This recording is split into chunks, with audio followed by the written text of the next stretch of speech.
காலமாக மீன ராசிக்காரர்கள் ஜாதகம் பார்க்க வர்றது சற்று அதிகமா இருக்கு. மேஷ ராசிக்காரங்க ஜாதகம் பார்க்க வர்றது சற்று அதிகமாக இருக்கு. என்ன? வணக்கம். நான் உங்கள் விக்கி ப்ரோஸ். நமக்கு எண்கணித ஞானத்தையும் வேத ஜோதிட ஞானத்தையும் ஆன்மீக ஞானத்தை வழங்கிய அனைத்து குருமார்களுக்கும் நன்றி. என்ற அதே வேளையில் இது ஒரு ஜோதிட விளக்க வீடியோ விருப்பம் உள்ளவர்கள் தொடர்ந்து பார்க்கலாம். நமது Vicky bros astrology YouTube, TikTok, Facebook மற்றும் இன்ஸ்டாகிராமை ஃபாலோ பண்ணியிருக்கக்கூடிய அனைத்து தோழிகளுக்கும் நமது நன்றிகள். சமீப காலமாக மீன ராசிக்காரர்கள் ஜாதகம் பார்க்க வர்றது சற்று அதிகமா இருக்கு. மேஷ ராசிக்காரங்க ஜாதகம் பார்க்க வர்றது சற்று அதிகமாக இருக்கு. என்ன? எப்பங்க நம்ம ஜோதிடம் பார்க்க போவோம்? ஜோதிடத்து மேல எப்போ நமக்கு நம்மில் அனைவரும் ஜோதிடம் பொய்யானது, ஜோதிடரை ஒரு காமெடியா தான் பார்த்துக்கிட்டு இருந்தோம், நான் உள்பட. ஜோதிடம்லாம் இப்படி இருக்குன்னா அப்ப கடவுளுக்கு என்னங்க வேலை அப்படின்னு கேட்ட ஆள் தான் நானும் 2018, 19 கோயில் கோயிலா சுத்திக்கிட்டு இருந்த ஆள் தான். ஆனா எந்த நேரத்துல ஜோதிடம் பார்க்க திரும்புறோம் அப்படின்னு பாத்தீங்கன்னா, திடீர்னு நமது முயற்சியை கன்சிஸ்டன்டா யாரோ முறியடிச்சுக்கிட்டு இருக்கிறாங்க. யாரோ நம்மள பின்னாடி பிடிச்சு இழுக்கிறாங்க. ஏதோ ஒரு வகையில நம்மளுடைய எல்லா வகையான முயற்சிகளும் தவிடுபொடியாவது, துரோகம் அதிகமா இருக்கு. நண்பர்களே எதிரியா மாறுறாங்க. கூடயே லவ் பண்ணி உயிருன்னவங்க எல்லாம் விட்டுட்டு போறாங்க. வீட்டுல சில பிரச்சனைகள் நடக்க ஆரம்பிக்குது. தேவையில்லாத நோய் தொந்தரவு வருது. யாருக்கிட்டயும் இவ்வளவு பெரிய அமௌண்ட் வாழ்நாள் முழுக்க சேர்த்து வச்சிருந்த பணத்தை கொடுத்துட்டேன். கடன் வாங்கி பணத்தை கொடுத்துட்டேன். அப்படியே எனக்கு ஏமாத்திட்டு போயிட்டாரு. இவரெல்லாம் ஏமாத்துவாருன்னு நான் நினைக்கலங்க. வேலை இடத்துல இவரை நம்பி இவ்வளவு நாள் கொடுத்துக்கிட்டு இருந்தேன். இப்ப திடீர்னு வேலை இடத்துல இருந்து கொஞ்சம் பணம் எல்லாம் காணாம போகுது. என்னன்னு பார்த்தா இவருன்னு எனக்கு நம்பவும் முடியல, போய் கேட்கவும் முடியல, கேட்காம இருக்கவும் முடியல. வீட்டுல கணவன் மனைவி அமைப்புல டிஸ்டர்ப் வருது. 3வது நபரோட தலையீடு அப்படி இப்படின்ற மாதிரியான விஷயம் வருது.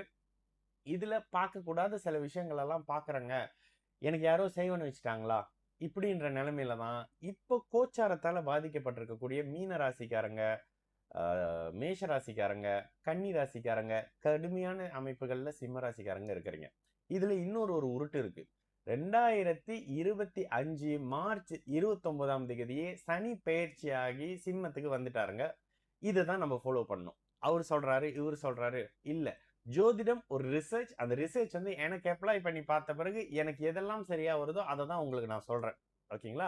அப்ப இந்த அமைப்புகள்ல சனி பயிற்சி நடந்து சிம்ம ராசிக்கு பூரம் நட்சத்திர அமைப்புகள்ல கடுமையான மகம் நட்சத்திர அமைப்பை கடுமையான தன்மையில முடிச்சு இப்போ மீனம் ராசியில பூரட்டாதி முடிச்சு உத்திரட்டாதி நட்சத்திரத்துல இருக்கிறதுனால உத்திரட்டாதி நட்சத்திரக்காரங்களுக்கு யாருக்கும் தூக்கமே இல்லாத நிலைமை இருக்குங்க.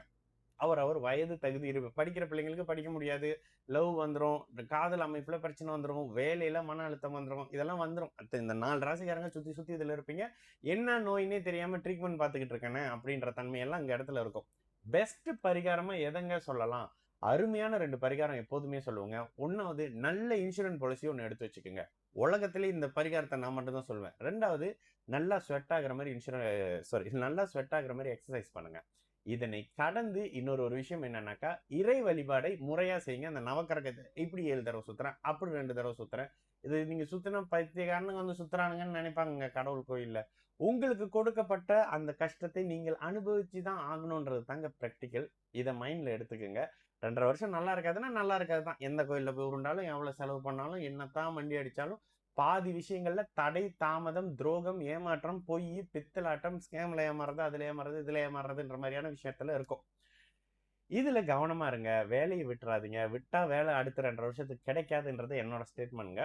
கவனமாக இருங்க. யாரையும் நம்பாதீங்க. இப்ப இப்படிதான் இருக்கும். ஆனா 2 வருஷம் கழிச்சு நல்லா வந்துருவீங்க, மீண்டு வந்துருவீங்க. எதெல்லாம் உங்களை போட்டு பாடாப்படுத்துதோ அதுல இருந்து எல்லாம் 2027 ஜூலைக்கு பிறகுல மறுபடியும் இழந்தது அனைத்தும் கிடைக்கக்கூடிய உயிரிழப்பு, கற்பு இழப்பு, மான இழப்பு, பண இழப்பை தவிர மற்றது எல்லாம் திரும்ப வந்து கிடைக்கும்ன்றது என்னுடைய அனுபவமான ஸ்டேட்மெண்ட். சரிங்களா? நான் உங்கள் விக்கி ப்ரோஸ். நல்லது நடக்கும். எல்லோரும் நல்லா இருக்கும். வணக்கம்.